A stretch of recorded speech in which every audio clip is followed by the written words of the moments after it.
സുഖമല്ലേ? കൊച്ചുവയ്ക്കോ? ഓ സുഖം. സുഗുണ, കുഞ്ഞിന് സുഖമല്ലേ? ശരിയെന്നാ. പോവാം.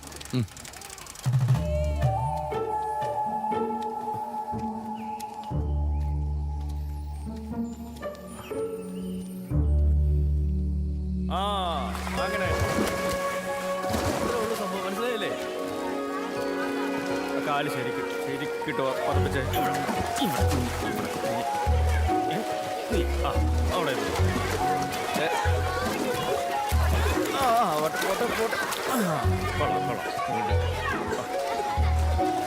കുറച്ചു നേരം അവിടെ ഇരുന്നോ. അപ്പോ ഞാൻ കണ്ടോ കണ്ണൻ ചേട്ടൻ എന്താ അസലായിട്ടാ നീന്തുന്നത്? വാ വാടാ. അവന് പേടിയാ, പേടിച്ചൂറി. അങ്ങനെ കളിയാക്കൊന്നും വേണ്ട അല്ലേ അപ്പു? നിങ്ങൾ നോക്കിക്കോ, അപ്പു ആയിരിക്കും നാളത്തെ താരം. നമ്മളൊന്നും ചിരിച്ചു കളയരുത്, നിസ്സാരമായിട്ട് കാണുകയും ചെയ്യരുത്. പൗലോ കോയിലോ പറഞ്ഞ എന്താണെന്ന്